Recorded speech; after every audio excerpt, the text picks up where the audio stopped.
Oh, time in. Let's stop. Yes, we do. Sunday, Thursday, that's our extra class. Next Thursday, Allie.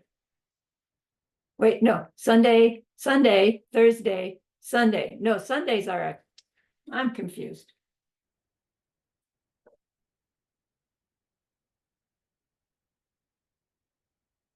10, 11, 12, 10, 11, 12. Sunday's our extra class, Sunday the 14th. So nothing Thursday the 18th, but class on the 11th, the review class. Okay.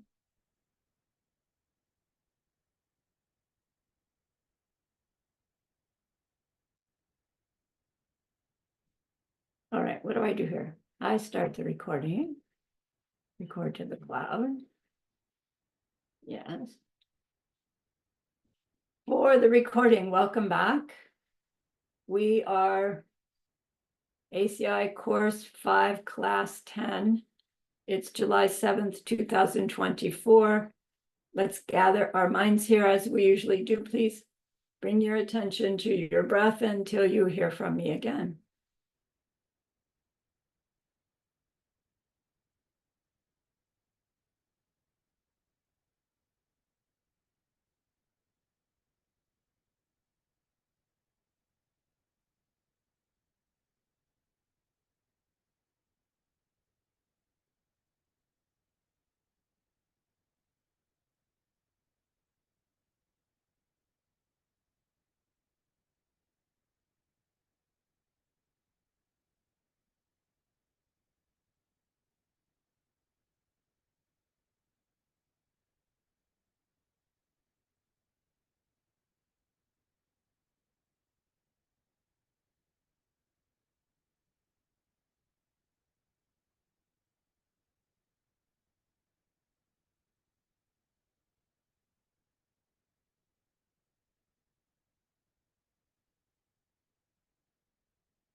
Now bring to mind that being who for you is a manifestation of ultimate love, ultimate compassion, ultimate wisdom.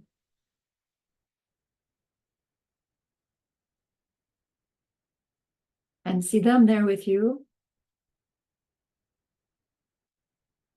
They are gazing at you with their unconditional love for you.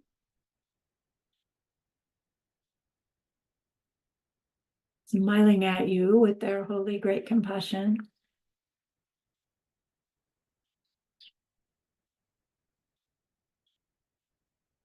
Their wisdom radiating from them. That beautiful golden glow encompassing you in its light.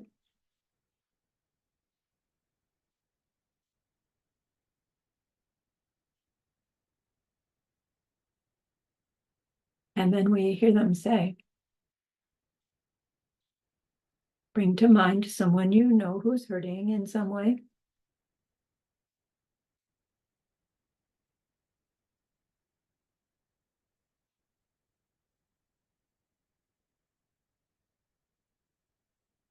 Feel how much you would like to be able to help them.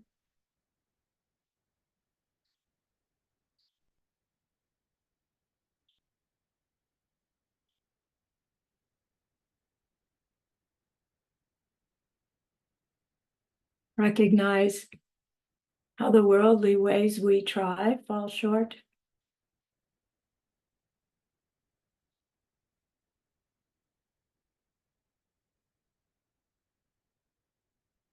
How wonderful it will be when we can also help them in some deep and ultimate way, a way through which they will go on to stop their distress forever.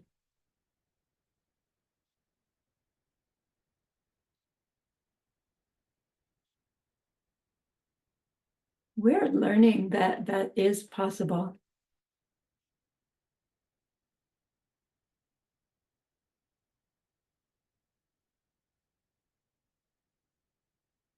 And so I invite you to grow that wish into a longing.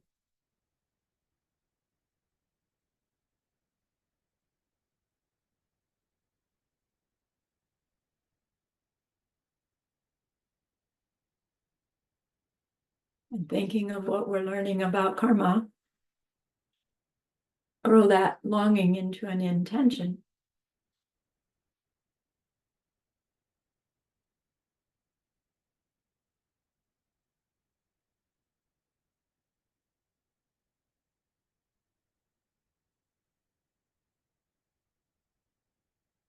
Then turn your mind back to your precious holy being. We know that they know what we need to know, what we need to learn yet, what we need to do yet, to become one who can help this other in this deep and ultimate way. And so we ask them, please teach us that.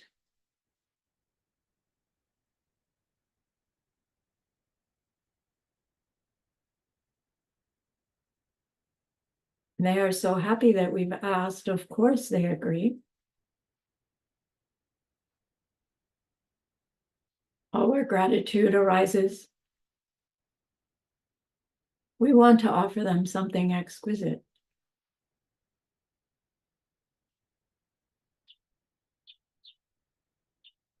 And so we think of the perfect world they are teaching us how to create.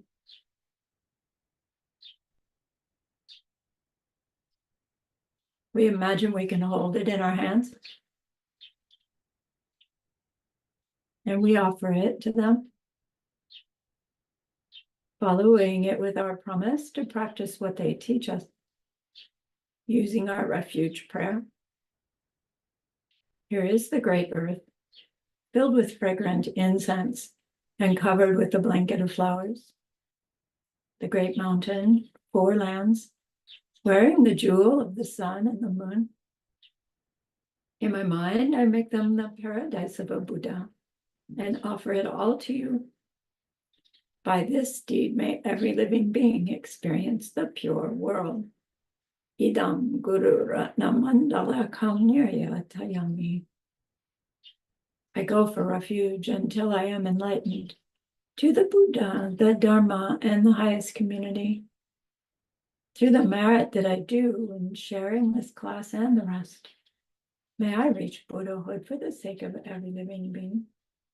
I go for refuge until I am enlightened to the Buddha, the Dharma, and the highest community. Through the merit that I do in sharing this class and the rest, may we reach Buddhahood for the sake of every living being. I go for refuge until I am enlightened to the Buddha, the Dharma, and the highest community. Through the merit that I do in sharing this class and the rest, may all beings reach their total awakening for the benefit of every single other.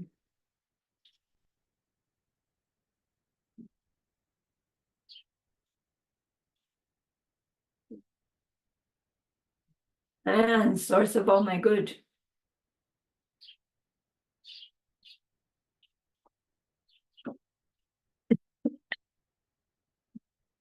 the source of all my good is my kind Lama, my Lord.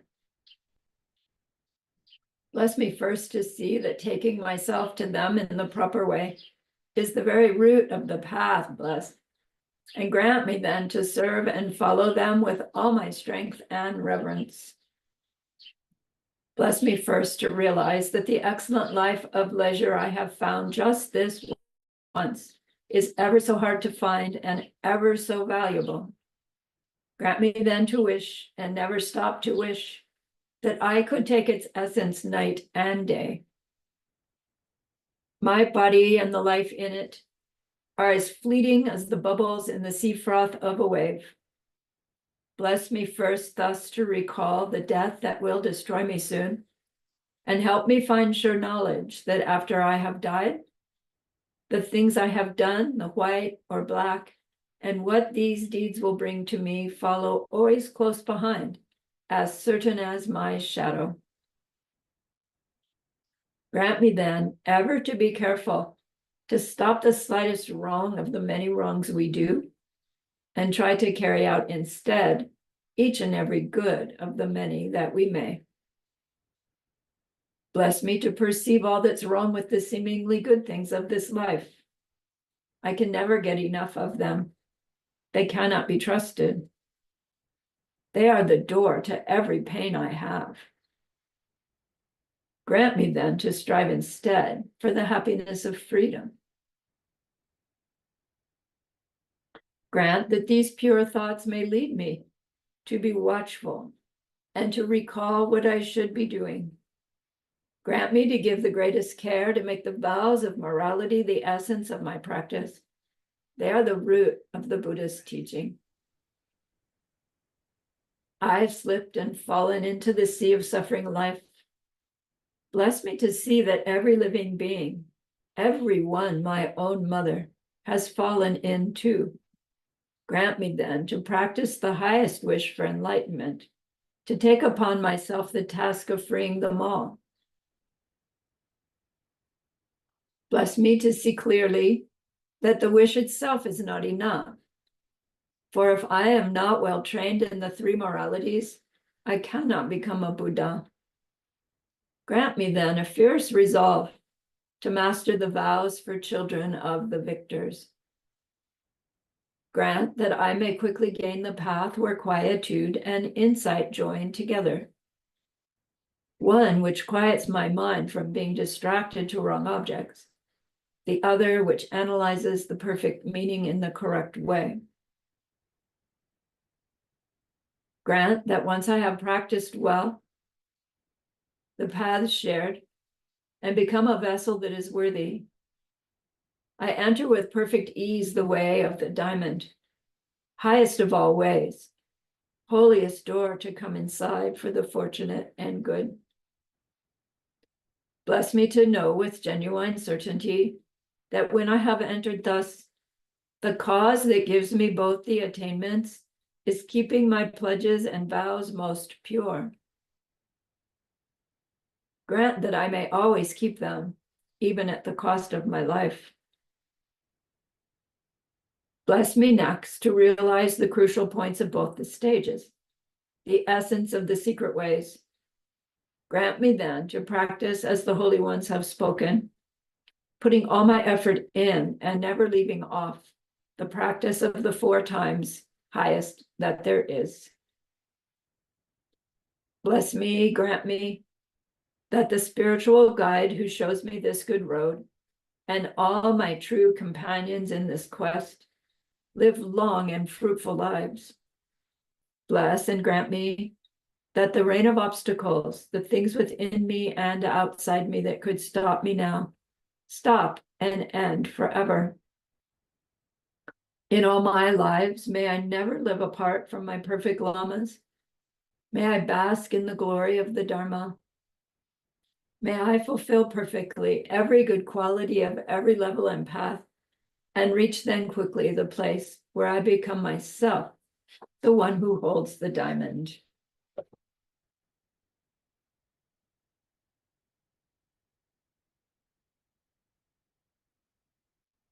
Okay. So let's assign our final exam questions. I'm going to pause the recording because it doesn't need to be in there. They are specific deeds. Oh, thank you. So last class was the immediate misdeeds, called the immediate misdeeds because the instant you do them, you immediately go to the hell realm, right? Bardo in heaven. No. But the seed is planted with such power that that seed will be your projecting karma at the end of this life. It's not that you drop dead the instant you do one of these and go to hell. Okay? It's that your very next life will be you in a hell realm.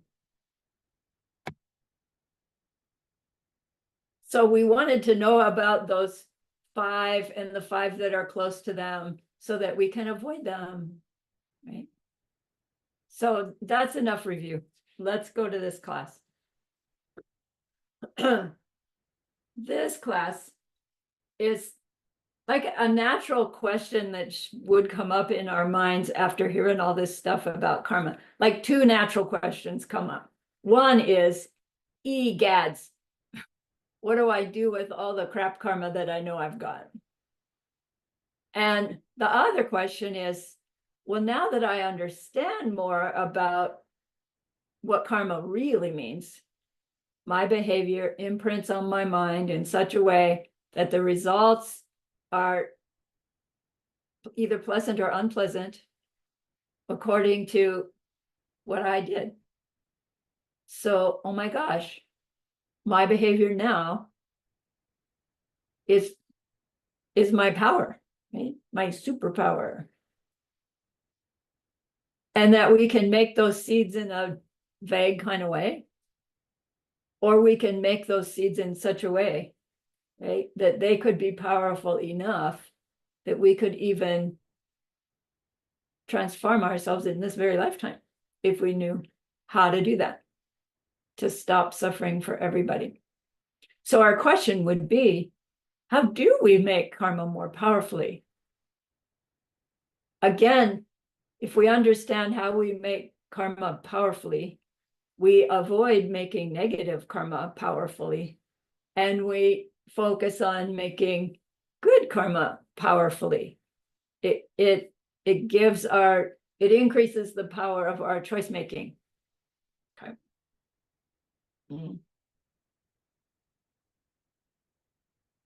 So Geshe-la shared that at the end of the Abhidharma Kosha,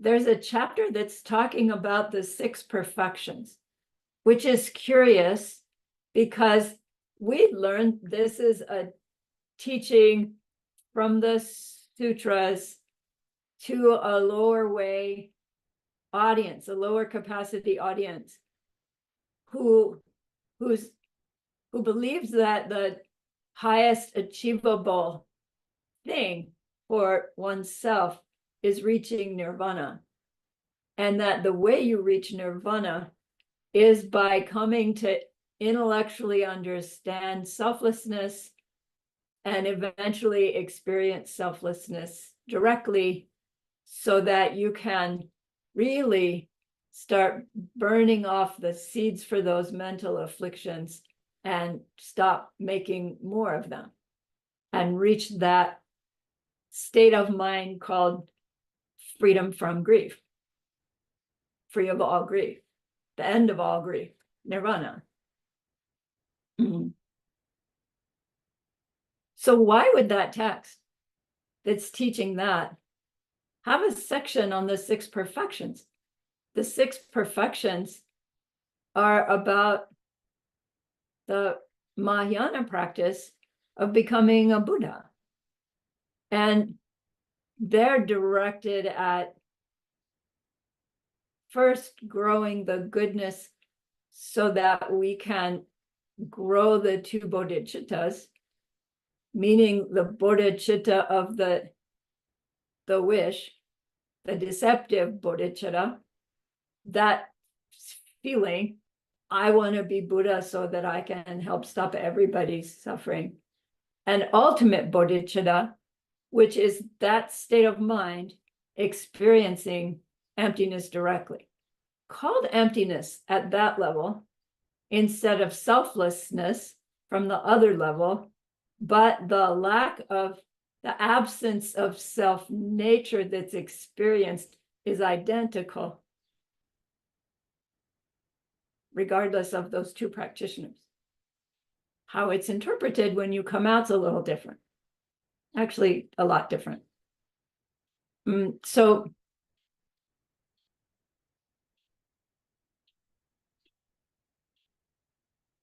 technically, says Geshe Michael, that what the Abhidharma, what is meant by bodhicitta, and so what's meant by a bodhisattva is different at Abhidharma kosha level than what's meant by Mahayana. And the debate that comes later is lower schools don't generate bodhicitta.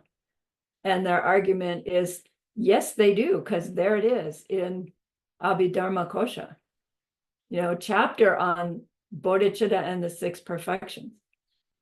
But those are still in the context of how to reach nirvana,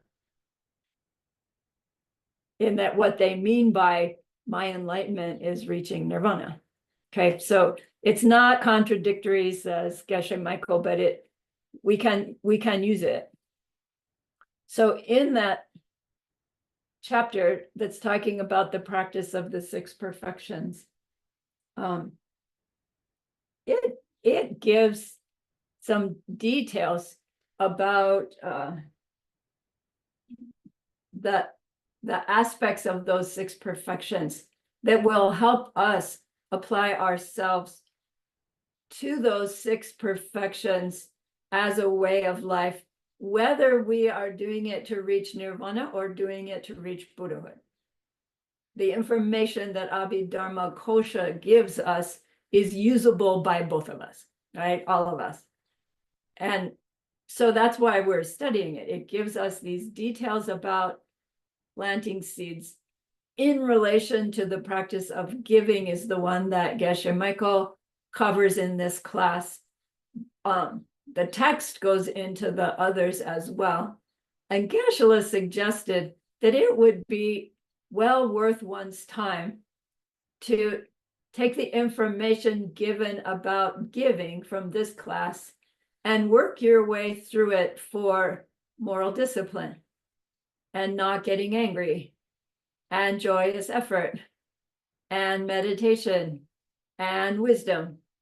And when you've got that all mapped out, you have like a roadmap that you could refer to about how to do any one of those perfectionizing deeds to the highest extent at any given moment possible.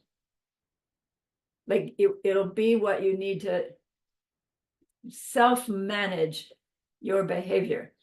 Not that just because we know it or have a nice chart made up that we'll actually be able to do it, but by review, practice, fail, try again, right? We grow the goodness through which we can be successful in making those changes.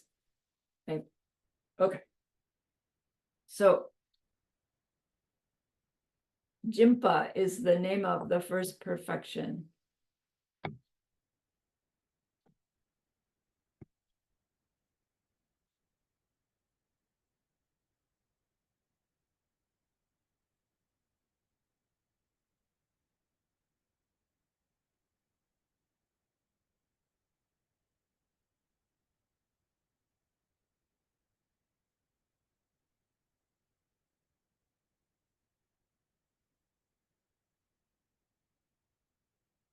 In Mahayana tradition, the perfection of giving has four aspects of the practice: giving material things, giving protection, giving love, and giving the Dharma.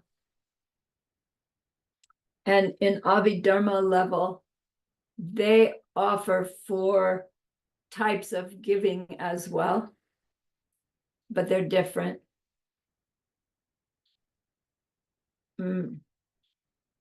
They're more like four different states of mind we might have as we're doing our act of giving. And so these are the four: Daki Dunchir, Shen Dunchir, Nikkei Dunchir, and Nikkei Minchir. Dak means me. Shen means other. So Daki Dunchir, the cheer means benefit, and Dunchir means for the benefit. So one level of giving is giving that's for one's own benefit. Giving to another for one's own benefit. Shendinchir is giving for others' benefit. Shen is other. Nikkei Dunchir is giving for the benefit of both self and others. And you can guess what the Minchir is giving for the benefit of neither. So let's look at these. The first type of giving, Daki Dunchir, giving for one's own benefit. You know, it sounds like, oh yeah, selfish slob giving. It's not altogether a bad thing. We're still giving, right? Versus hoarding, versus not giving. We're still going to give. But in this level of giving, it means we are giving actually to an inanimate object or to a being, like a being that we can't, like giving to a Buddha, we can't actually see them get it, right?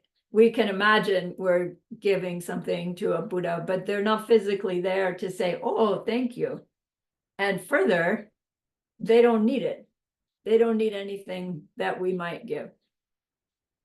And so the one who gives to either an inanimate object, meaning a temple, a church, the altar,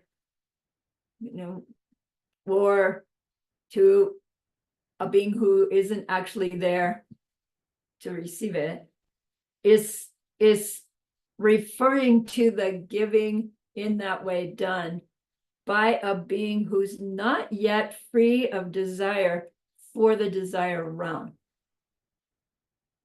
So this person does whatever giving they're giving in order to get results within their desire realm. Not necessarily expecting it within that lifetime, but probably doing it for some result in this life, worldly results in my lifetime.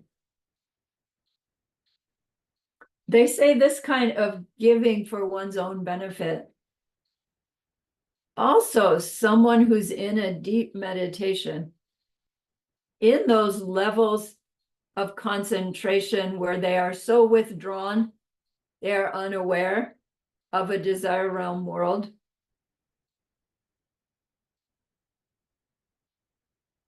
And in their meditation, they're making offerings, I guess, they're talking about here.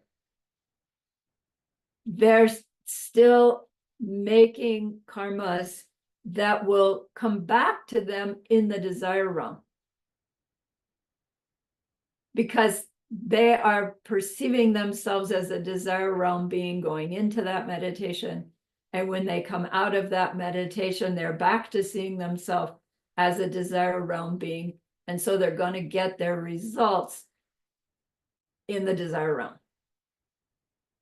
So again, doesn't mean avoid that, because we're still given something.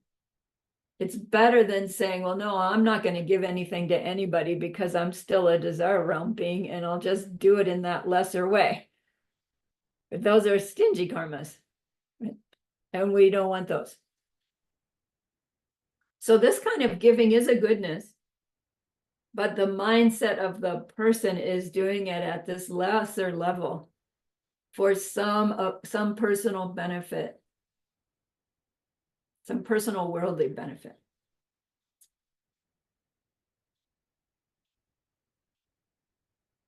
second kind of giving, shinden cheer, giving for the benefit of others. So this kind of giving, the giver, really has no care about any desire realm result that will come to them from their act of giving. They're full on interested in benefiting the other, in their decision of what to give, who to give to, when to give. None of the, well, what result will I get from this crosses their mind.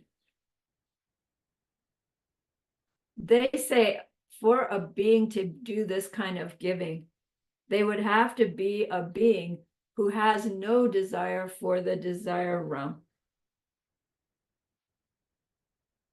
And so we're talking about an Arya or beyond. So this situation would be an Arya or higher giving something to someone else simply in order to help them. Now, just because one's an Arya does not mean you've lost all desire for all desire realm results. You've only lost 3 mental afflictions, technically. But you can have a state of mind that's solely motivated to help somebody else in certain circumstances, certain levels of high levels of concentration. You could, as an Arya, be completely unconcerned with the result and simply see an opportunity and give in order to benefit the other. Is the Arya going to get a pleasurable result from it? Absolutely. But they don't care about that. That's not included in their planning, right? In their implementation, in their completion. Then the third one, Nikke Dunchir, is giving to benefit both self and other. So this one we could kind of work out. It would be the giver would be a being who's still desire realm, desire-er.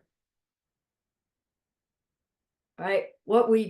Who we choose we're going to give to, what we're going to give, why we're going to give, still has this underlying theme of, I'll get something good back from it. That's why I'm going to do this.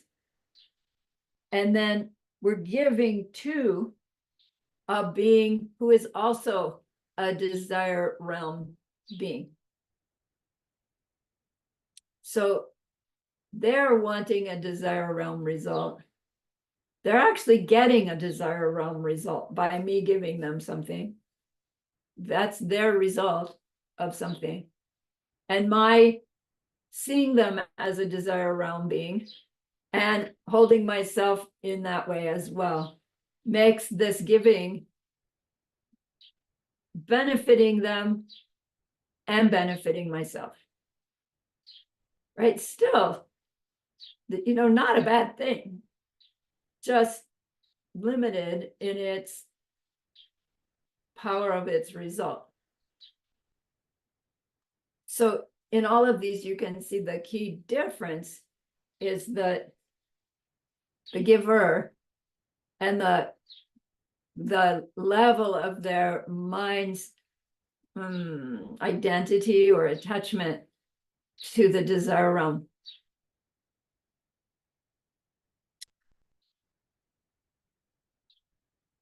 So the scripture also says that at this level, for the benefit of both, an Arya could also do giving at this level.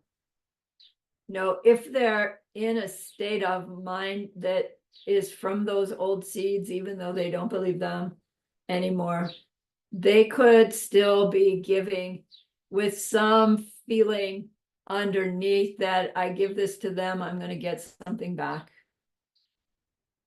So even Aryas can be at this level.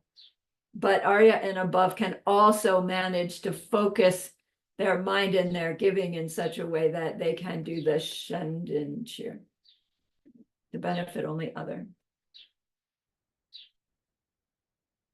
Then Nikye Minchir is giving where neither one benefits.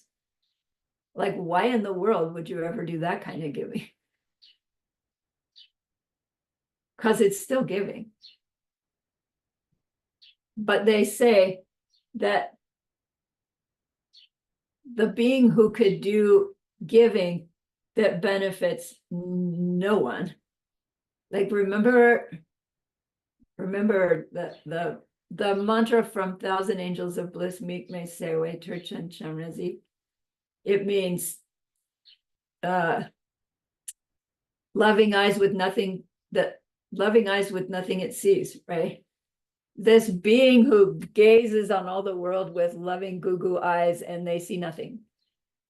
It doesn't mean they see nothing. It means they see the no self nature of all the things that they see. And that means they see that all those beings suffering is so unnecessary.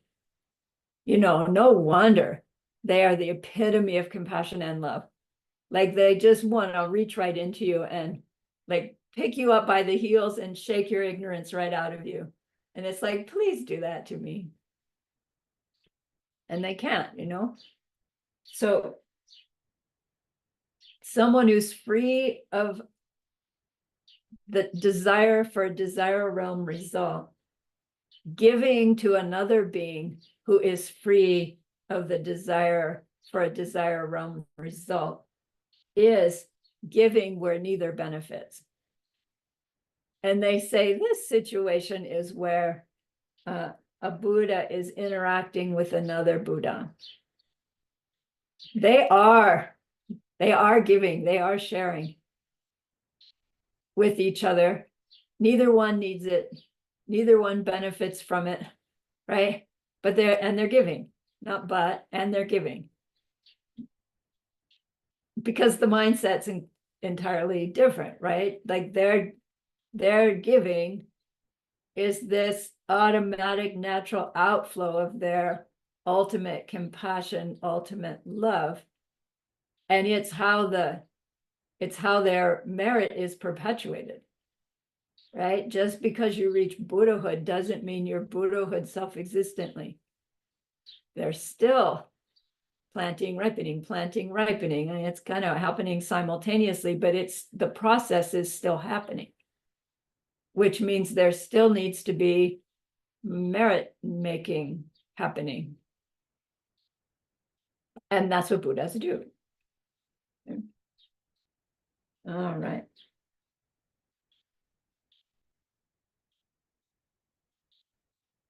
So Geshe-la said, we don't actually usually stop to think about what it is we really want when we give something to somebody. We're just in a circumstance, I don't know, you're going to visit a friend. What can I take my friend?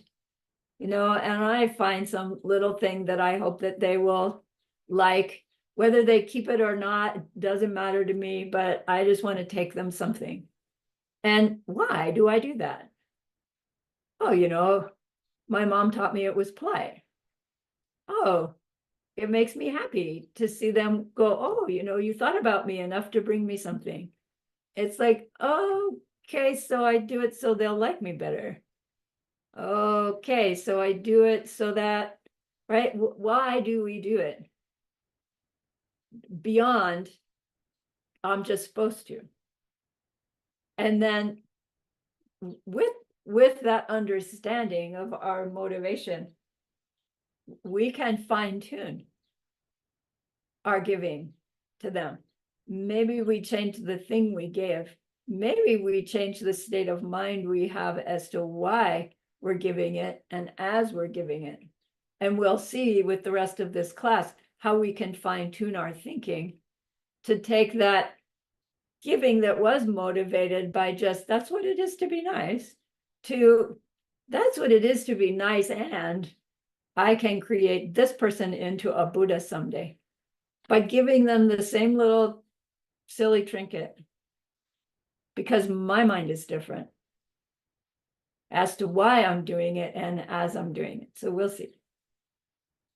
4 kinds of giving. When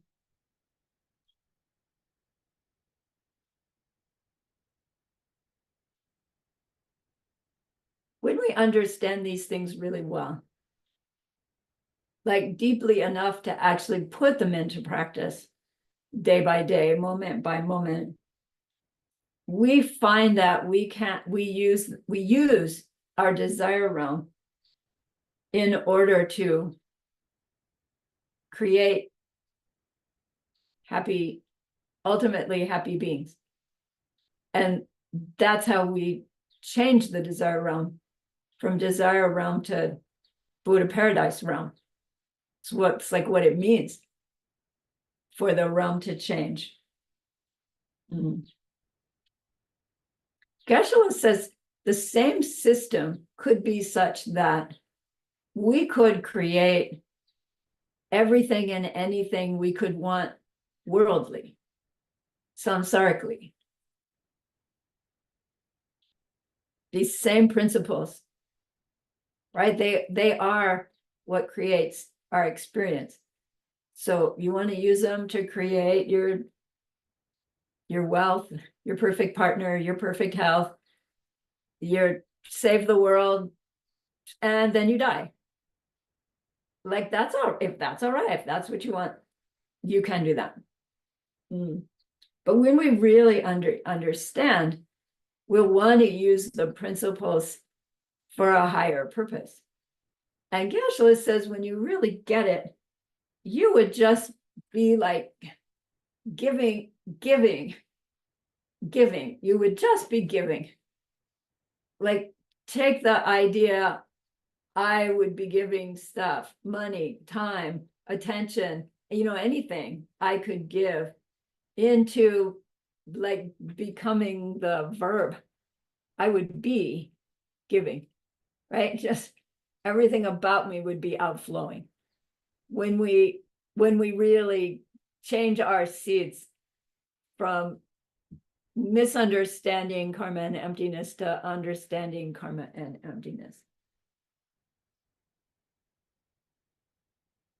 The difficulty is that darn time delay, because our misunderstanding and our doubt, right, flourishes in the time delay between I'm so kind and my world still treats me badly, and I'm being kinder and kinder and it still treats me badly. And it does take that powerful act of faith born of logic to say, no, damn it, I'm sticking with it, right? I'm sticking to my story no matter what. That at some point, right, enough yak poop hits the fan and it gets really, really hard. Okay. So the most powerful kind of giving is based on the giving in order to bring the highest karmic result, which would include the best result for the highest number, right? So when we think of it that way, we realize that we can't physically do all the kinds of goodness that even are involved in the perfection of giving, let alone the other 5. It's just overwhelming to think of all the deeds we should be doing, right? According to the verse, bless me to, right, keep in mind what I should be doing. Should not because Buddha said so, but should because I understand about seeds. Yeah. So quickly we say, I just don't have the capacity yet to be everywhere and everything for everybody. which is why I'm on this path, so that I can grow that capacity.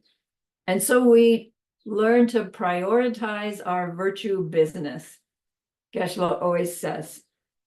And there are three aspects to the prioritization.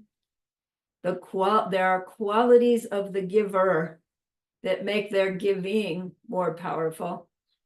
And there are the qualities of the act, the giving, that makes the giving more powerful for the giver. And there are the qualities of the object being given to that affect the strength of the karmic seed. So when we hear these, they're the three spheres, right? The self, the other, the interaction between.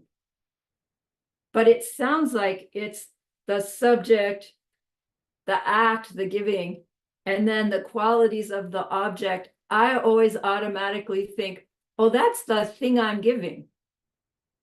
But the qualities of the object being given to, it means the other, the one you're giving to. Yes, there's something about the quality of what you're giving that influences what your result's going to be. But that's a lesser factor in this prioritization understanding. So we're talking about the qualities of oneself, the giver, how you go about giving, and who it is you choose to give to, right? Who or what? Because maybe you're giving your money to a program. Maybe you're giving your time to the temple, right? It's not a being that you're giving to, it's an inanimate thing, which is why they call it the object being given to. Okay. All right. So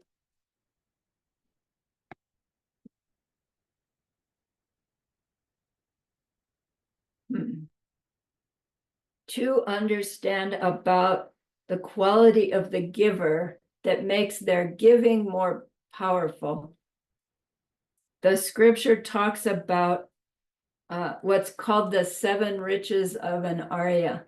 Pakpe nor dun. Dun means 7. Nor is the riches, treasures. And Pakpe is Tibetan for Arya. So the 7 riches of an Arya. An Arya is someone who has experienced selflessness directly, so-called a realized being, which is what Arya means, superior to what they've ever been before, not meaning superior to everybody else.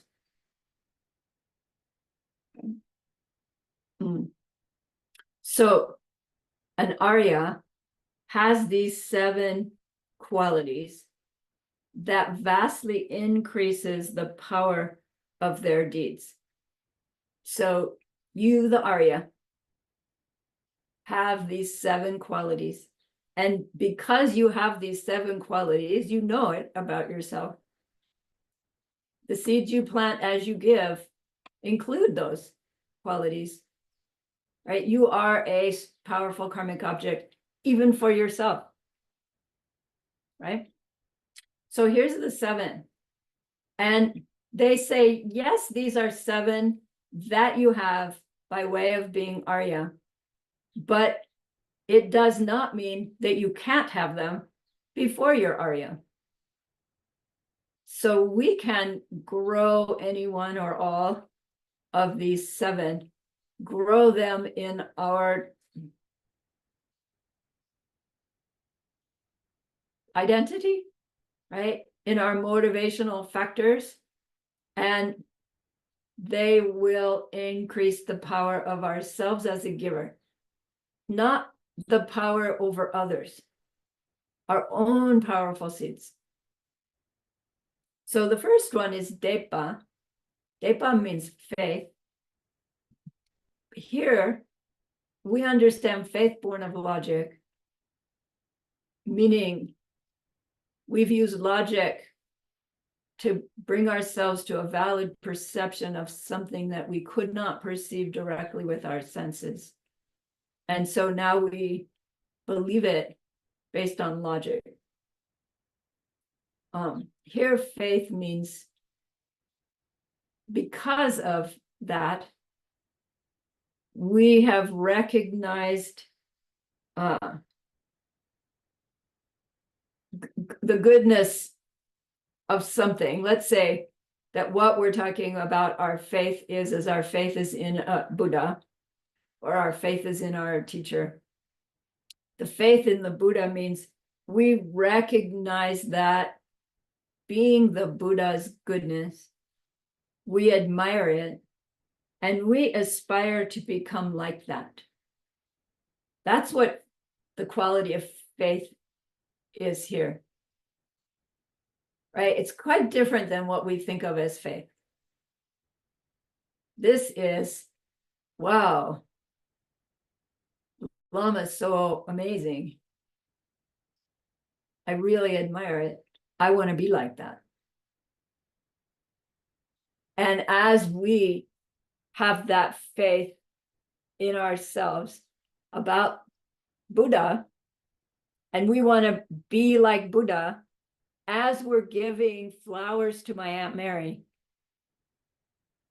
my flower giving to Aunt Mary is more powerful seed planting for me than just me, Sarani, giving flowers to Aunt Mary. You see, our own state of mind makes us a more powerful giver. So faith is the first one. The second one is sultram. Sultram means morality. Morality meaning avoiding those 10 non-virtues, avoiding harming others in those specific ways, which really covers all kind of avoiding harming.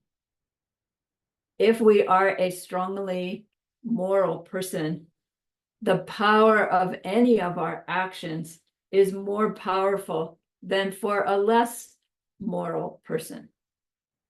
So we get more bang for our buck in any of our deeds from being moral on purpose.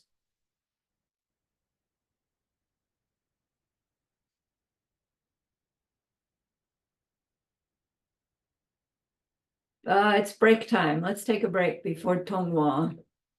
Man, that came fast. Stop share. Stop share. I'm pausing the record. Half of you are back.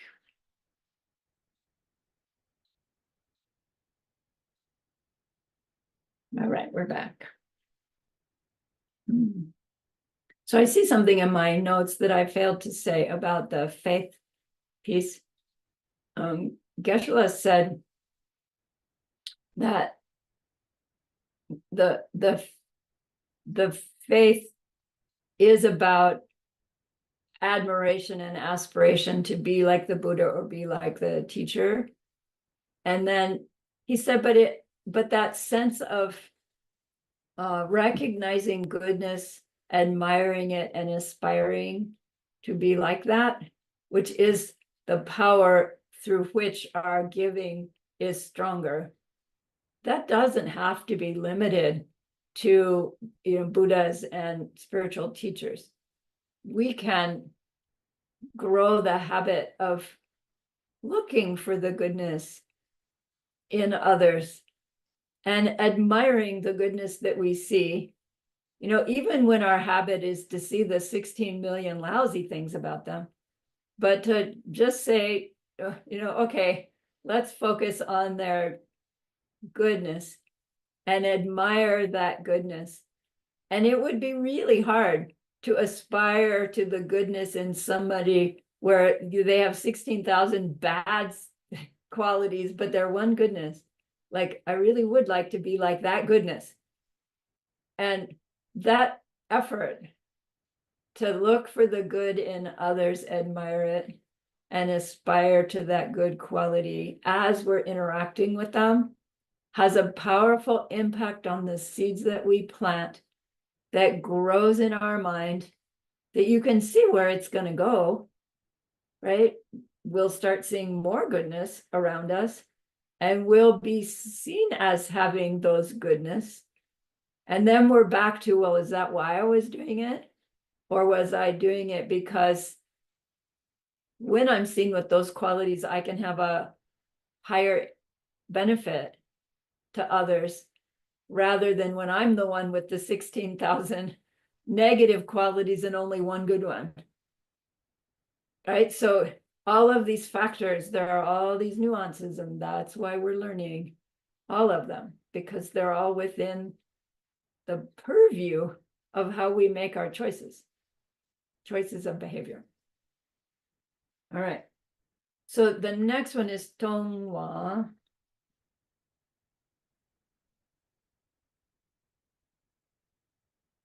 Tongwa means generosity. Here it is. Tongwa. Generosity. And here the generosity of an Arya is that they don't give their leftovers. They don't give the stuff because they don't particularly want it, right? They give from their main pool of resources. They just give what's needed in the moment, right? With none of these other factors that are like, oh, good, I can get rid of this, or that none of that playing out. They're just generous with their resources, with their time, with their knowledge, with whatever appears to be useful to whatever situation. It just sort of pours out of them. And again, all of us have circumstances where we can do that and other circumstances where we can't. And that's what it is to be human. And we see now that, maybe this is one of the factors that I can work on. And maybe it's one that I'll work on later, right? And you put it on the shelf for now. Fourth one is tupa. Tupa means learning, tu, and pa is hearing, learning and hearing. This means an Arya, to get to be Arya, put in many, many, many hours of classroom and contemplation and, maybe debate, many, many, many teachings and study. And then as Arya, they're still doing that as they move themselves through their levels. So the seeds made by thousands of hours of repetition, like learning and thinking and learning and thinking, all of it soaks in deeper and deeper. And all of those seeds make us a more powerful karmic object, even for ourselves. Right? So our own acts of giving, etc., become more powerfully planted in our mind. Not meaning giving to myself, but the acts that we do towards the others of our world, the seeds are more powerfully planted because of our knowledge and our study, our hours of effort. And mainly, the study and effort is directed towards that topic called the Porsum. I didn't write it.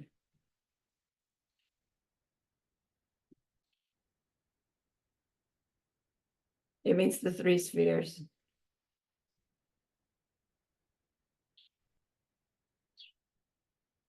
Which we'll talk about in a little bit.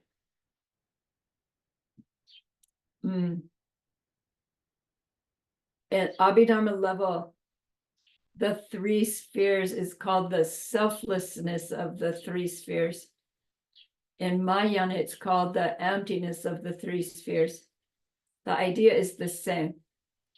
Being aware of the selflessness of oneself as the giver, the selflessness of the giving, meaning no self nature of the giving in the giving, and the selflessness of the being to whom I am giving. So selflessness doesn't mean whether or to what extent they are selfish or not. It means the extent to which we understand their no self nature. At whatever level we understand no self to mean. Right? Lower level, oh, they're changing. Little higher level, you know, they're there, but my seeds make me see them the way that I see. Little higher, 50-50, little higher still, nothing but my seeds without going off the cliff of, oh, well, then they're not real. Okay, they are real because they're my seeds. So Korsum, according to the level that we can manage, as opposed to no Korsum at all. Hi, friend, here I brought you a little something. You know, just ordinary me, ordinary them, ordinary giving, you know, to please them a little bit. That's goodness. But me thinking of their good qualities that I aspire to, a thinking of my good qualities that I aspire to increase to whatever extent I can, and my aspiration that someday by this little act of giving, that person will end their suffering forever someday. This in the same activity. The seeds planted are very different. And it's all what's going on in my mind as I do it. Okay. All right. Geshe told this story about Lama Tsongkhapa. He was about 30 years old, so he's already a rip snorting debate guy. And he's sitting with his Lama Umapa, who apparently can see Manjushri directly.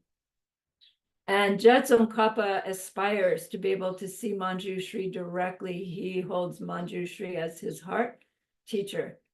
And he's desperate to see him directly, but can't yet. So he and Umapa are sitting there, and Manjushri is there with them. Tsongkhapa can't see him. He says, Lama Umapa, can I ask Lord Manjushri some questions through you? And yeah, sure. So would you ask Manjushri, how's my conception of emptiness? Is it pretty good? And Umapa, you know, looks at Manjushri, and Manjushri goes, not so good.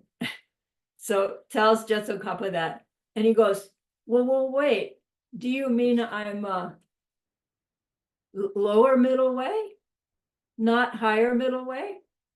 And Manjushri, you know, says to Umapa, and neither one, like not even middle way yet.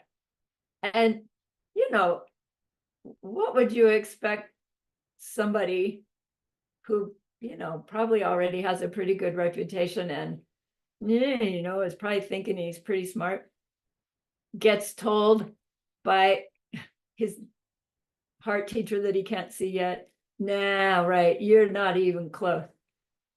I don't know, our ego might go, well, on you, right? And walk away, horrible seeds. Or you might go, wow, really? I need to work harder. I need to study more. I need more teachings. I need to debate. And of course, that's what Tsongkhapa did, like back to the drawing board. And he worked, you know, further with his study. And then we know the end of the story. So, especially when we think, like I'm talking to myself now, that, yeah, I understand that emptiness thing. No, you know, I haven't seen it directly yet, but I get it intellectually really well. So now I just need to keep working on my meditation to get there directly. Like that's a big mistake, to let myself rest on my laurels and not keep pushing and pushing even my intellectual understanding of emptiness by continuing to work it out over and over and over again. And it's hard because you go through the same sequence, you get to the same aha, you sit there. And it's like, how many times do I have to do this? But you see that attitude is a blocker instead of, wow, how many times do I get to do this? Because every time I do, I get it a little bit better. It's a choice, right? We can get habitually, yeah, I understand it good enough. I'm just waiting now. Or we can say, no, Manjushri would look at me and go, right? And go back to the drawing board. Why am I talking about that?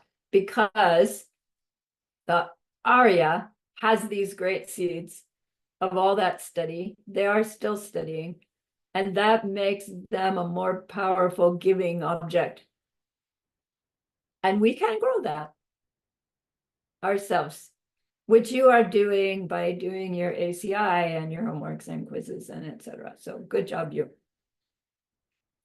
Next one is Notsa Shipa. We've had that term Notsa before. Anybody remember? Technically, the word means shame, to be embarrassed about something. I like the term personal integrity, meaning you'll avoid doing some kind of negative deed, even if nobody ever would know. You're the only one that would know. You still say, nope, I won't do that because I hold myself higher than that. Personal integrity. The word is shame. To have this high level of self-conscientiousness makes our act of giving more powerful than to not have that high sense of personal integrity.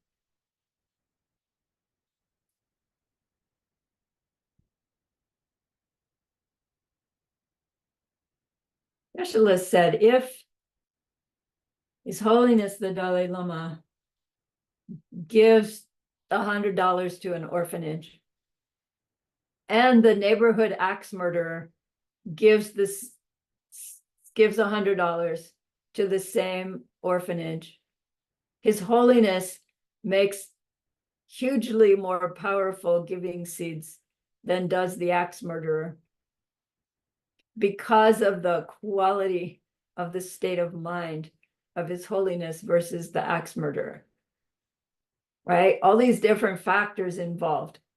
Same deed, different qualities of the mind perceiving itself doing the deed.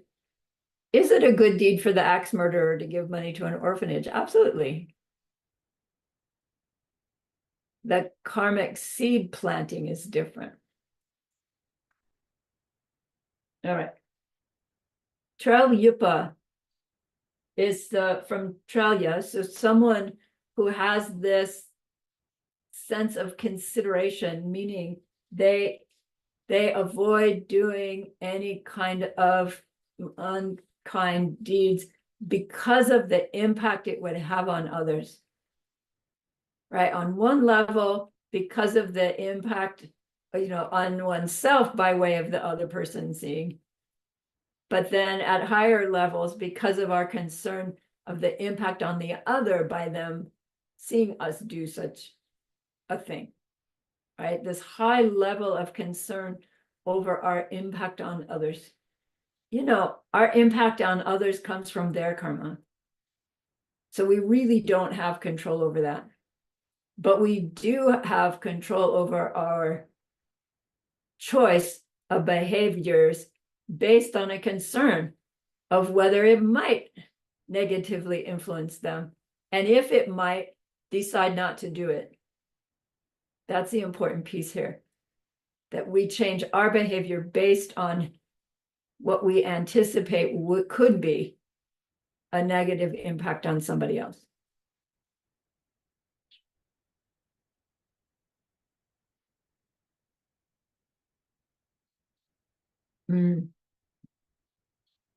Geshe told us a story of this monk who usually meditated so deeply that he wouldn't do his mandala offerings. So, typically you have your mandala kit, and as part of your preliminaries, you actually do the whole rice thing kit. and then start your preliminaries. And he would sit down into meditation and just go into meditation. So he didn't do all that stuff physically. And his sponsor was coming to visit. And he realized, oh my gosh, my sponsor's coming to visit. I should have my mandala kit in my hands, right? That would impress my sponsor. And then before the sponsor got there, he realized, that his motivation was not pure. And he threw the mandala on the ground, and the rice goes everywhere. And he's sitting there, and his sponsor shows up and sees, the mandala scattered all over everywhere. And, who knows what the sponsor was thinking. But that monk's teacher, who was far away but clairvoyant, witnessed this whole thing. And he sends a message to the monk. It's like, wow, I really admire your pure motivation and your pure action. Even though the sponsor goes away with, who am I really sponsoring? Who knows? Maybe they even withdrew their sponsorship. But it was a powerful goodness because it was consistent with his higher motivation that he had been willing to compromise to please the supporter. Right. So it's a little kind of twisted story there when we're talking about Trelia. You would think it would have been the right thing to do to hold his mandala so he wouldn't offend his support person. But he was wanting to not offend the support person because he relies on the support person. So he was willing to deceive the support person. And he decided, no, more important, right? Do you see? It's slippery.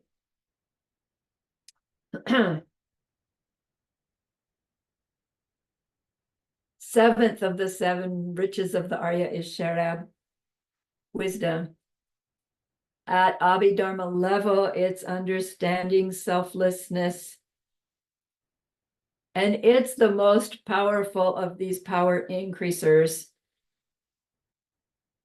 because understanding the true nature of oneself, the other, and the act of giving as we're giving is what technically makes that act of giving a cause for either our nirvana, if that's our goal, or our Buddhahood, if that's our goal. Having emptiness in mind is the wisdom that makes the perfection of giving the perfection of giving. So again, we can have an intellectual understanding of the emptiness of the three spheres as we give long before we're Arya, by training ourselves to remember to do it. It takes time, but do it once and you've got some seeds planted that are hugely more powerful than any we've done before. And then do it again. And you've added seeds and added to those seeds from before. Do it again. Do you see how it's going to build?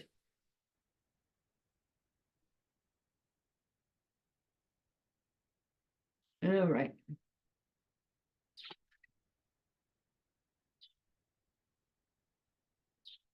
So next, the giving itself can be more or less powerful according to three factors in the act of giving. While we are giving, there are these three factors. One is to give with an attitude of respect for the being we are giving to. And the way we convey our attitude of respect, right? We have it in mind, and then we convey with our physical act that sense of respect for the other, meaning we present the offering, in a kind, gentle way. We our tradition is when you give somebody something, you give it with both hands, right? Typically that's towards a higher being than you. And then that would imply, well, anybody you see as equal to you or lower, you could give it with one hand. But why not give respectfully to anybody, right? Or even anything, right? And you're putting something on the altar. Use both hands. You're feeding a carrot to the horse. Use both hands, keep your palm open so they don't get your fingers instead. The sense of respect as we're giving. Their story is, a king might see that there's a hungry person outside and tell his servant, go get that person a plate of food.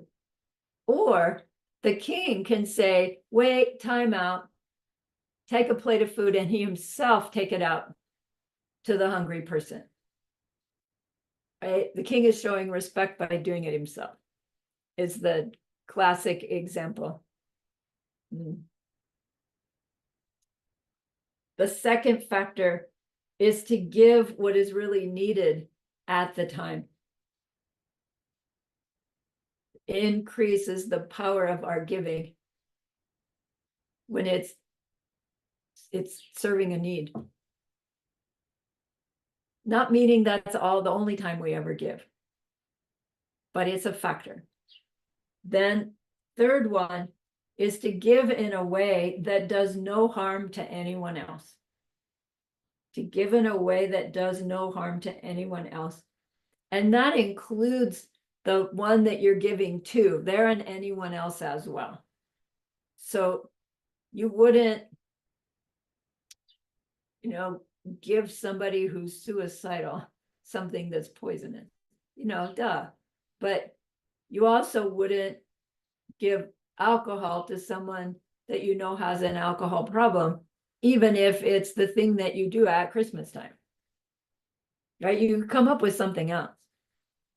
You wouldn't give a stolen item to somebody else, right? Whether you stole it to give it away, or it was stolen and you know it, and now it's yours, and now you're trying to get rid of it because you don't want it, you give it to somebody else, right? Something that has harmed others in the process of being procured, you don't give that either.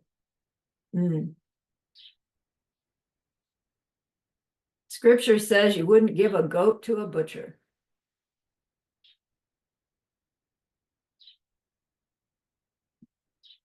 Then the next factor, so those are the three having to do with the giving. The next factor is the power of the object being given to, right? The power of the recipient. And this one we have some Tibetan for, the drowa. What else is here? Drowa, there's 4 factors here, drowa, dunya, bempa, and yunten. Drowa means the type of being that we give to. So if you are human, humans can see other humans, and we can see animals who are technically in a different realm than ours, but their realm and our realm overlap enough that we can perceive beings of the animal realm, and it seems like they can perceive us too.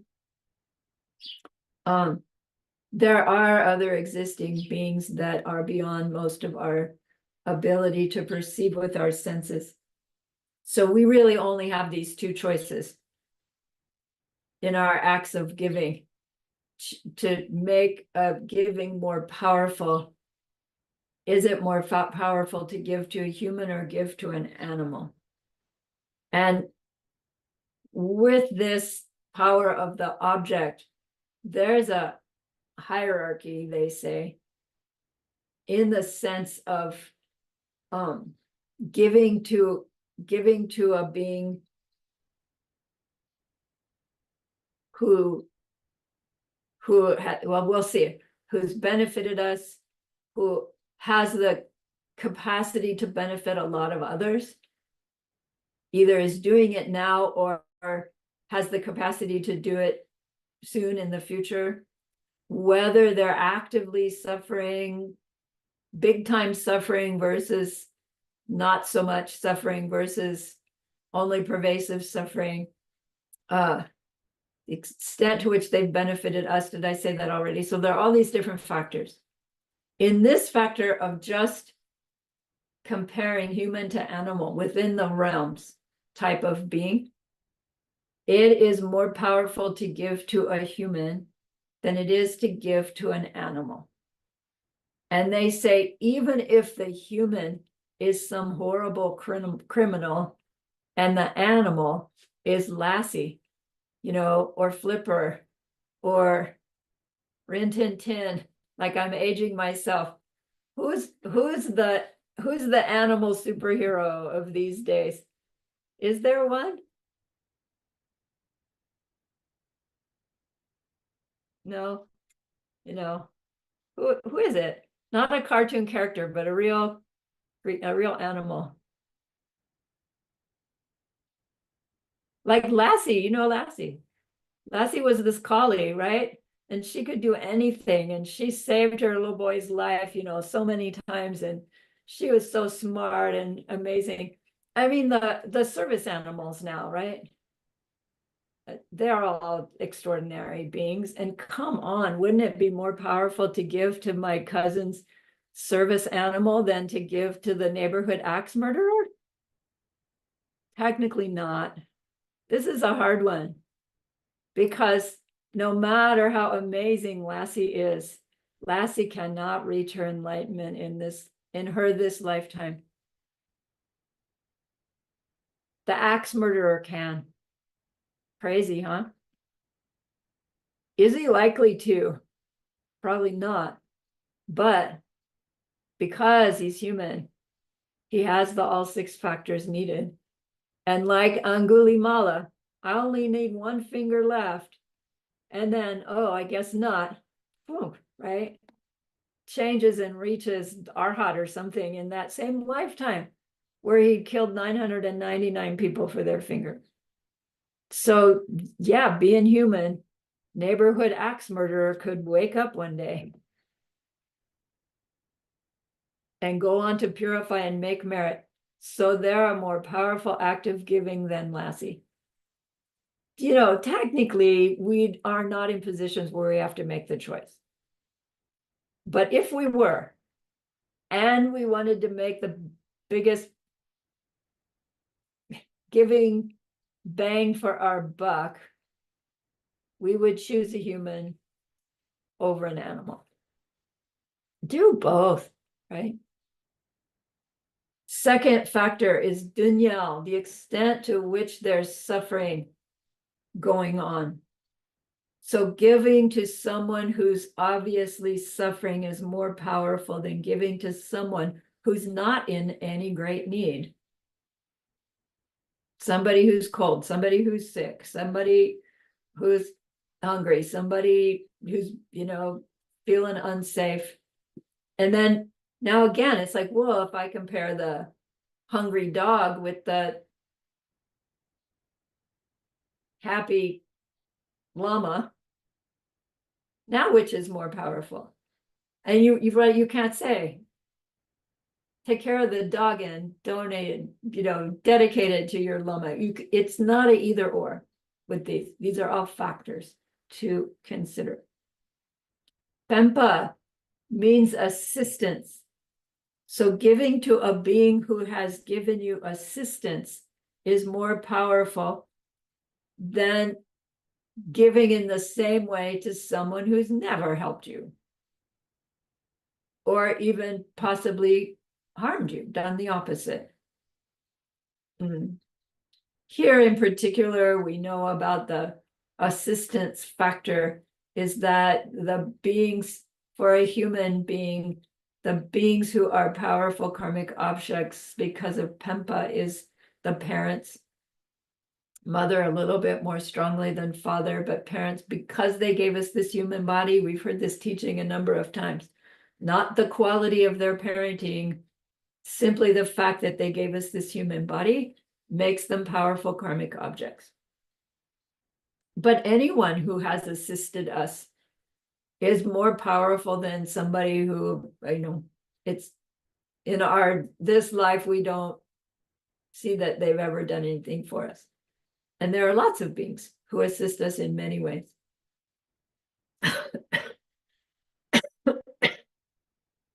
Fourth one is Yunten. It means good qualities. So this factor is, it's a higher giving to give to a being with high spiritual qualities than to someone without those high spiritual qualities. And it's like high spiritual qualities according to whom? It would have to be according to what we see in them. But remember that thing about anger at a bodhisattva, and you can't know who is a bodhisattva, and still it's like, well, I can't know who has spiritual qualities and who doesn't either. But if there is somebody who I do see having high spiritual qualities, they're a powerful giving object for me. And I would want to take advantage of them. And they would want me to take advantage of them in that way. Taking advantage being a good thing, not a bad thing. Right? Okay. So that holy being, they don't need anything from us. They don't actually want anything from us except our ACI homeworks. That being is purely being an object for us to create goodness towards. And they tell this story of this hermit who lived in a cave by a cliff, but people would come to visit and get teachings from him, and they'd bring these offerings, yeah? And so they'd offer the offering, he'd do his thing, and then years later, when he withdrew his emanation and people were there, I guess, they had to clean out his cave the way you do for somebody who's gone. And they looked over, they couldn't find all these offerings that was given. And they look over the cliff, and there they are all down at the bottom of the cliff. He would just take those offerings and pitch them. It's like, I don't need these. Thank you so much. And just a clue. But does that negate the offering by the offerer? The fact that the Lama took it and threw it out? Not at all, right? They got their seeds. The Lama was just making sure his place didn't get inundated. High qualities of the one who we are giving to increases the power of our seeds.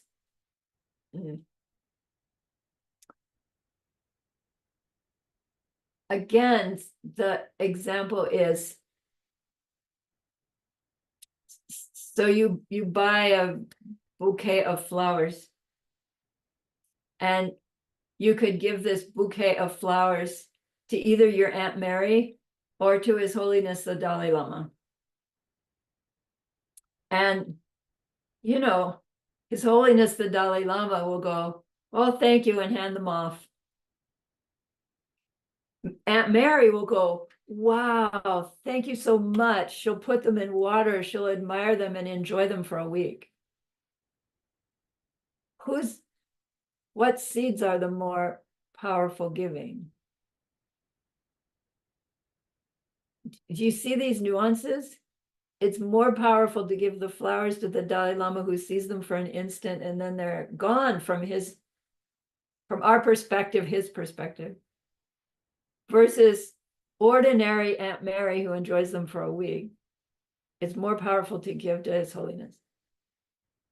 But don't make your mind think, oh, well, then I'll never give flowers to Aunt Mary again.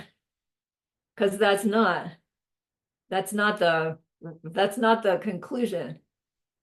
The conclusion could be, Aunt Mary, she has no nature of her own. she looks like my mom's sister, but you know what? Could she be a Buddha? Given me the opportunity to give flowers to a Buddha?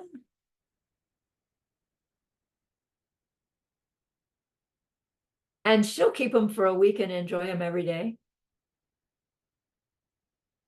Do you see, we can find the nuances and play with our own mind because of the empty nature of those objects.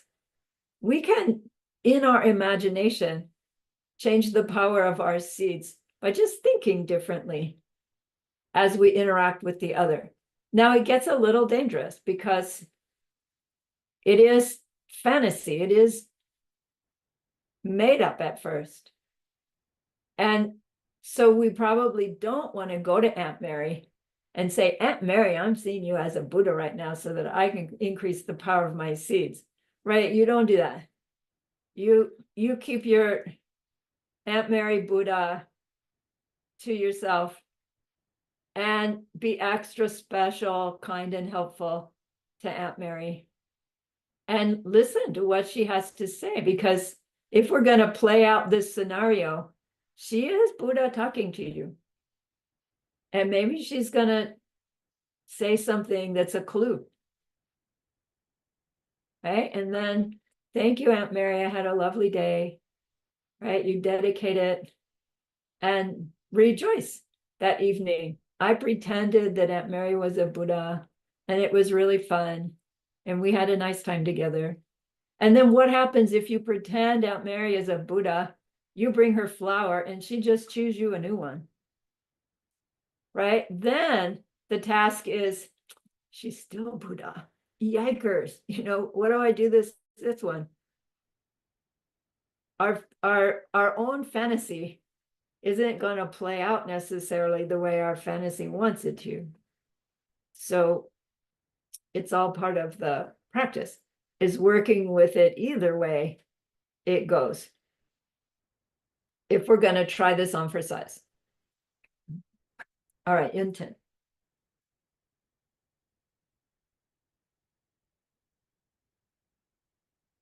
So our question would be, you know, I've got $20 in my pocket. What's the best thing I can do with it? And there's no black and white answer, right? You're walking around with that $20, working with your state of mind, watching what's going on in your world, ready at the drop of a hat to do the highest thing that you can do with that $20.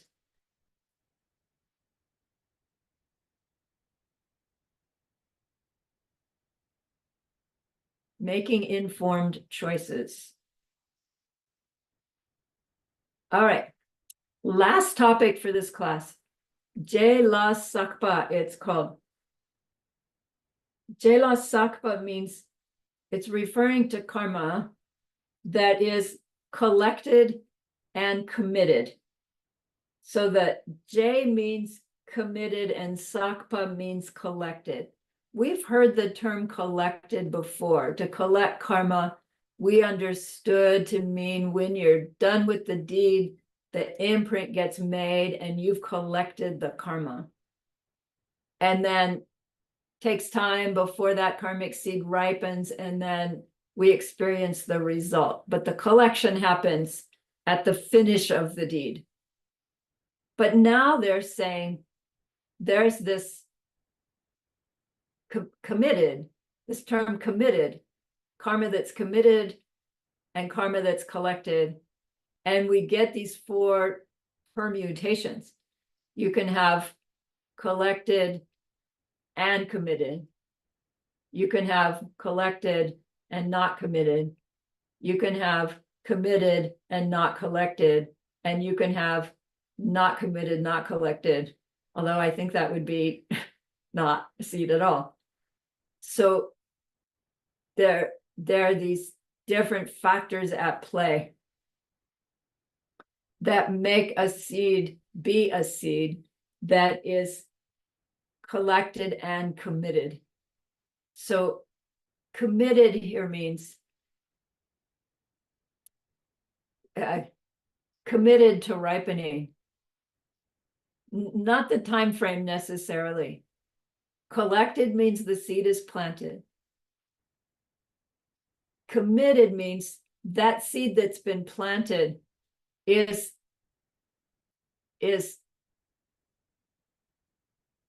also put in the lineup that's going to go off eventually. And it implies that there are seeds that we can plant that don't ever get in the lineup to cross the threshold.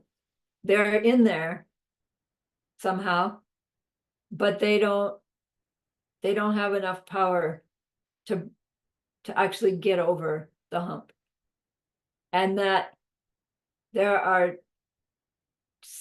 seeds that get in the lineup. I mean, this is where it kind of falls apart, because you have to have the seed planted, collected, in order for it to be a seed that's committed to ripening. You can't really have a committed without a collected, because collecting comes first.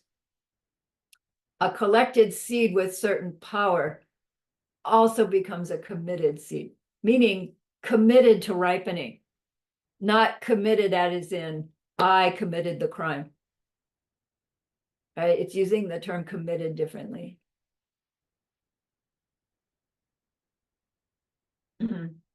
So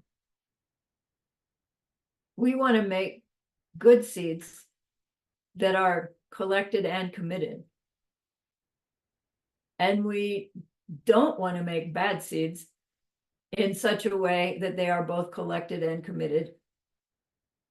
And then if we have bad seeds that are collected and committed, we want to do something to damage their ability to get over the threshold to ripen. And if we have good seeds that are too vaguely good to be collected and committed, we want to do something that would increase the power of those vague seeds to get them into the category of being committed to ripening in their good way. Right? Following me? Collected and committed. So there are 6 factors that make a deed, whether it's good or bad, a deed that is jela sakpa, both collected and committed. A seed made, and a seed made such that it's in the lineup for crossing the threshold someday. The first factor is a deed done that's intentional. It increases the likelihood of the imprint being in the lineup for going off.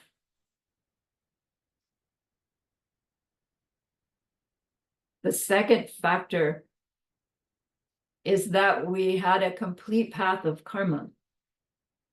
So remember the complete path of karma, we clearly identified the object. We had a certain intention. We undertook to do the deed that we intended to do.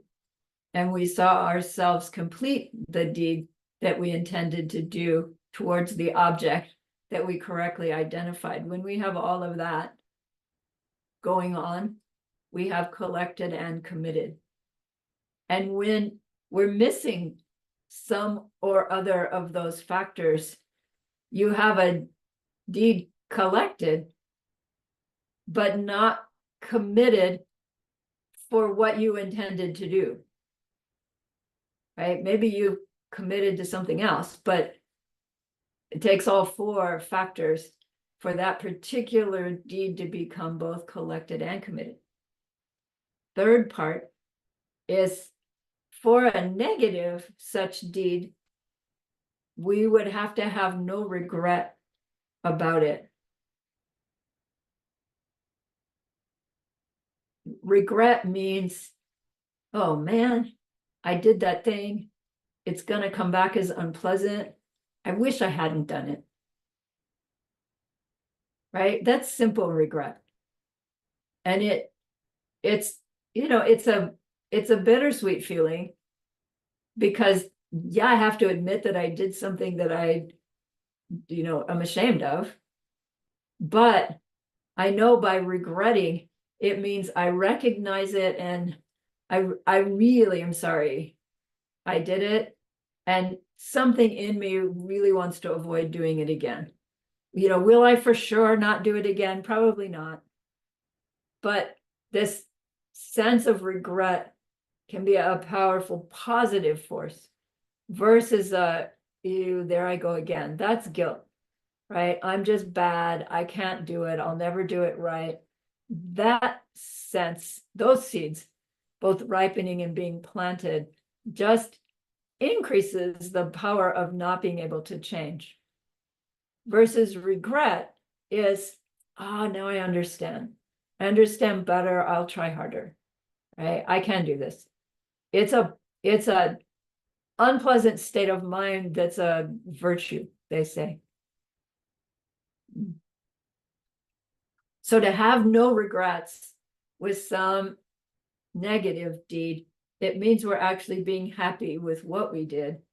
Even if we're not necessarily rejoicing about it, we're not having that negation of it that regret has on the negative seeds. The fourth factor is doing the wrong deed with no antidote. It means because we don't have any regret, of course, we're not going to do anything to make up for it. And without making up for a negative deed, that negative deed seed is going to grow, right, and continue to grow. The most powerful antidote is thinking about the emptiness and karmic seed, right, dependent origination of the three spheres of that deed. The emptiness of the me doing it, why I did it, how I was perceiving myself as I did it, what my motivation was, what I was thinking, the other towards which I did the deed, the blaming them, thinking their yucky qualities were in them, thinking that what I did in the moment was going to fix the problem. Right? Identifying all those aspects of wrong belief that spurred my behavior in order to show ourselves that, oops, I goofed, right? I made a mistake here. And with that mistake comes the regret. Just regret. I wish I hadn't done it. And then from that, we decide, what can I do to make up for it? And the highest power is recognize the emptiness. And then secondly, we do the opposite, right? To do an opposite intentionally, like puts in a seed that is opposite of this negative seeds that are already there, already being chipped away by the regret. The positive opposite, just takes the rest of that seed and neutralizes it. And then our restraint force, of course, we'll learn about. Then the fifth component of this collected and committed deed is it's called the necessary attendance, meaning you're glad you did it. In the 4 parts of a path of action, it's the Tartuk, the completion and the satisfied with it, and the sense of, and I do it again in the same situation. Like this mental wrap up, Geshe Michael says. And then the 6th factor, it's called the definite karmic result. With all those other 5 factors, you have the karmas that are both collected and committed. So it isn't really a separate factor. It's the addition of those previous 5. That is what makes a deed be both collected and committed to ripening. Not necessarily in that lifetime, because they can ripen in that lifetime, in the very next lifetime, or any other, but not leaving him in this vague limbo, which apparently there are seeds in that category.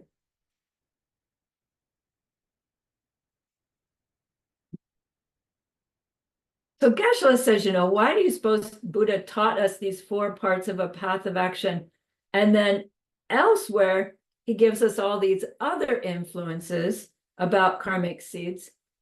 And it's like, this isn't all from one sequential teaching of the Buddha. Abhidharma has taken everything and rearranging it to put it into a sequence that we can understand. So each of these different pieces about karma came out of Buddha according to the needs of the students. And fortunately, somebody put it all together in one place so that we have this encyclopedia. And now we have this information that gives us these different nuances with which we can like pre-plan our behavior according to our growing understanding of how we create our future by way of our current behavior. But it takes time to piece all of that together. Geshe-la says, take the time to go through these different aspects with moral discipline, with not getting angry, with joyous effort, like through the course of your ACI career. Don't sit down to do that all in a couple of days. It's too much. But cook it, work with it, design, learn how to design your behavior choices. Geshe said it would be fun to design the ultimate good deed. What would it be? To be the highest aspect of all these different aspects of making a karmic seed, what might it look like? And it would have something to do with seeing oneself like pre-Buddha.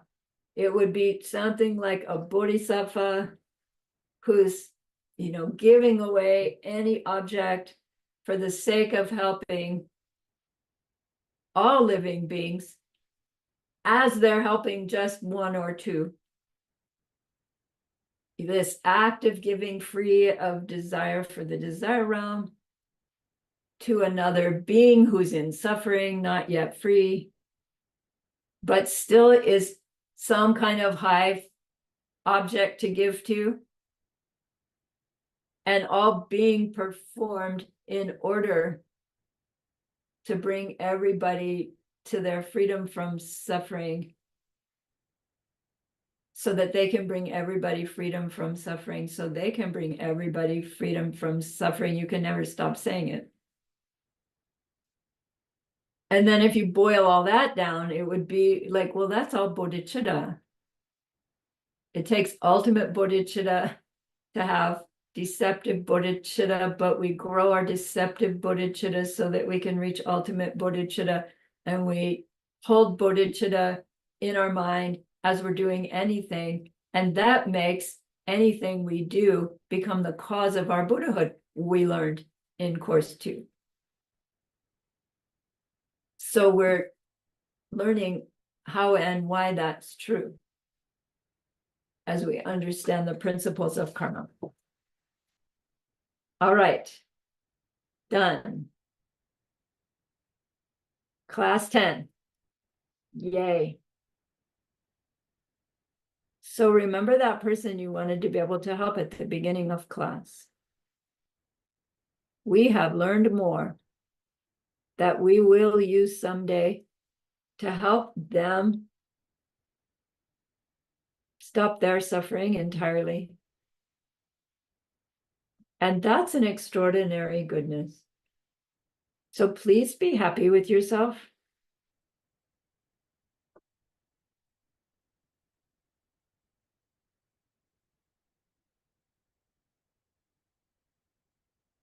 Intend to do more.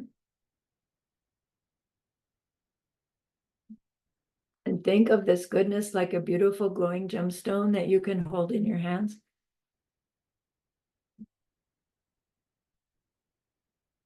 Recall your own precious holy being. See how happy they are with you.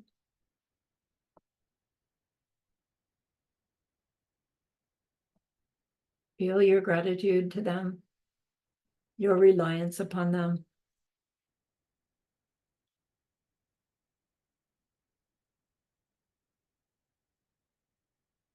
Ask them to please stay close, to continue to guide you, inspire you, help you. And then offer them this gemstone of goodness.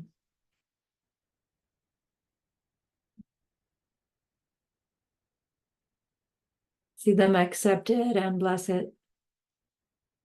And then carry it with them right back into your heart.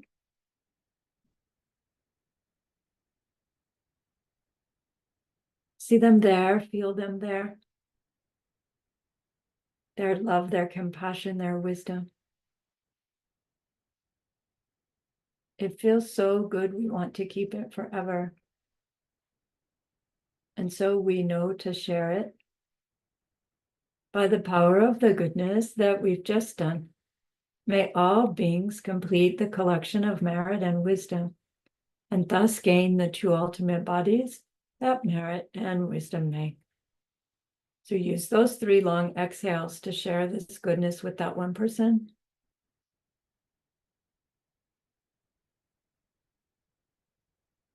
To share it with everyone you love. To share it with every being you've ever seen or heard of. See them all filled with happiness, filled with loving kindness, shining it forth to everyone they know. And may it be so.